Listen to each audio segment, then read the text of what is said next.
joined today by Joshua Grant, Senior Director of Innovation Strategy at Dentsu, and Stephen Lung, Senior Manager of Innovation Strategy at Dentsu.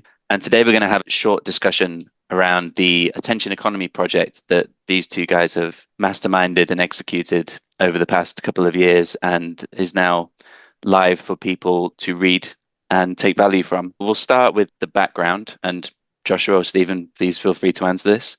What inspired you to run the attention economy project in the first place? What problems were we solving, and what's the background to the whole initiative? Basically, the conversation around attention, at least at that time, it wasn't attention. We were calling it effectiveness.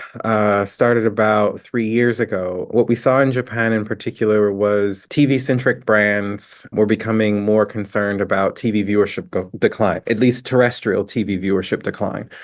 And so what that meant was they needed to start thinking about shifting budgets from TV to digital.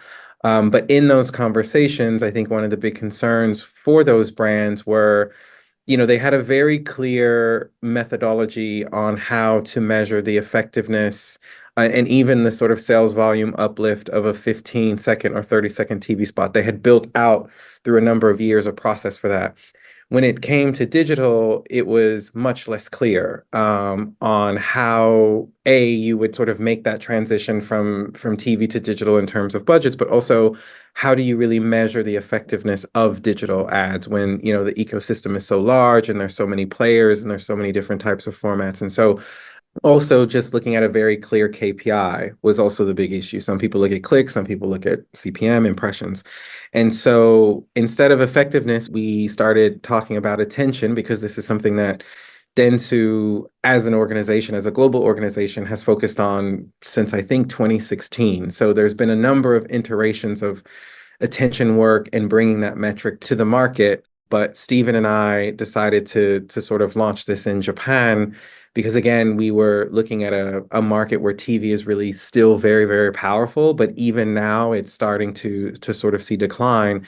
And our clients were asking us what they should do and how they'd be able to kind of compare the stuff that they're doing offline or in traditional media to digital and making sure that it had that sort of same effectiveness. So it's a big strategic problem for a lot of advertisers that you work with. And as you alluded to there, I think a lot of people will be familiar with the kind of pioneering work Dentsu have done on attention kind of across the world.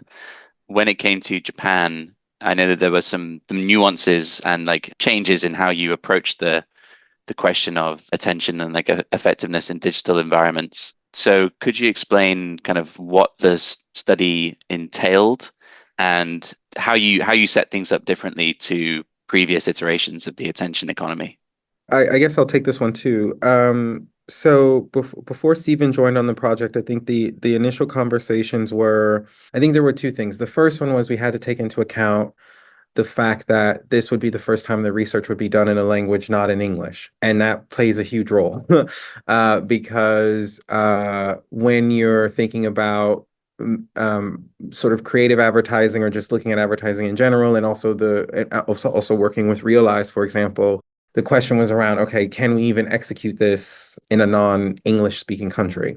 That was the first thing. The second thing was thinking about the platforms because the way the digital ecosystem is in Japan has some differences and nuances compared to, let's say, the US and UK, where the attention economy projects had been, in terms of having other social media platform players, in terms of having this sort of odd thing that Twitter is bigger than Facebook in Japan, and so all these sorts of things that we had to take into consideration as we were talking about putting the project together. And then it was also about, I would say the last thing was also about positioning. So I think when you take the US or UK, which again the first attention project was in 2016, I believe. Even now, as we were starting to sort of put the project together and sort of work with the sponsors and try to get people on board, from a domestic standpoint, at least in Japan, there was little to no interest in intention KPI. And so I think that was one of the bigger challenges, was to kind of get everybody on board with this and explain what it is and why we were doing it. And then you had the extra layer of just having sort of a nuance with language and ecosystem and things like that. But I think Stephen can kind of explain a bit more like how he kind of structured the test specifically, though. So I think from the attention economy on this project, to be honest, we are not only, I think one of the challenges compared to what other attention economy project has been done in US or UK or other markets is because not only about the languages, is one more factors is affecting is because on this project in Japan, we have been using not only the Real Eyes as one of the partners, we use two partners on that on this the same research and two different partners handling some of the part is overlapping, some of the part is unique from two partners separately. And eventually the challenge is like we need to understand true result and make sure that those kind of the results is aligned and how we combine those two insights in at once and we share everything like a solid and unified research results outside of the Dentsu people and make sure that everyone in the market they are able to easy to read, easy to understand, and easy to take the actions for the next step. And I think one thing we can add on is about from and other research partners who are more focusing on the numbers on the data in the Japan market. However, Real did help us to not only focusing research result in Japan, but more than that is outside of Japan in APAC region, in Eastern Asia. How's the comparison between that one and even on a global? How's the result differences between maybe in context and versus the force exposures?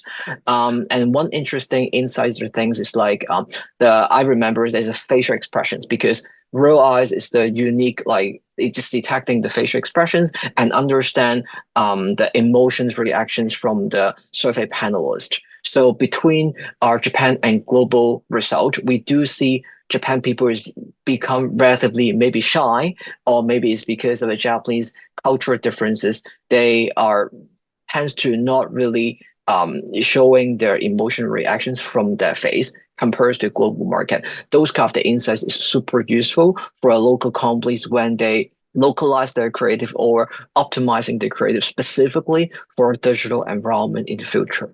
And that's a good point that you make, Stephen, because I think that that's an additional thing that we added, which was creative. I mean, we really looked at the role that creative plays in the entire process, because what we were really concerned about when we were sort of crafting this was, if we just look at the numbers and the platforms and the formats, what would happen is, we would give kind of a benchmark and then the clients would run, their same creative and then come back to Dentsu and go, hey, Dentsu, why are we not getting attention on this particular platform with this format? And I think a lot of brands would have just ignored creative as a fundamental piece of the puzzle. And so one of the things we did a lot with Realize on sort of what we did sort of exclusively with them was we really focused on the role that the creative plays in kind of the overall process. So as Stephen mentioned, like reaction and emotional reaction, but also in terms of like the sort of layout of the creative itself and sort of making sure that everything, which we talked a lot about during the research, was like that everything was optimized to its environment, right? That's where we saw really great performance is when, you had the perfect storm of, a really great target audience, a really great platform that could deliver, but also that creative asset really helped push it over the edge, I think. Stephen, you spoke about the kind of I guess, the challenges of bringing together multiple providers. Like from project coordination standpoint, there's just a lot more data to deal with. The kind of desire to expand into understanding the creative side of things, and the very significant contribution that can make to overall effectiveness, particularly when addressing the strategic challenge you outlined, Joshua, of increasing comfort and confidence in investing in new digital environments is a really important part of the equation. Again, a question for both of you. What do you think the kind of the implications are for advertisers that you work with as a consequence of this study? What do you think that they should be doing differently? So I think after the research result, what we are seeing is about we are creating because we are facing a challenge like we are creating a new currency, new measuring metrics to the market. In the past couple of 20 years, I think, we have been only looking at impressions, click-through rate, or maybe availability in recent around 10 years. But after that, from the research, we discovered that only looking at impression and availability may not be the best metrics that when you want to measure the campaign success beyond the media. For example, maybe the brand recall or maybe even estimated sales uplift in the future. So that's why attention would believe that that will be a new currency, new better methodology to looking at in terms of measuring the campaign success.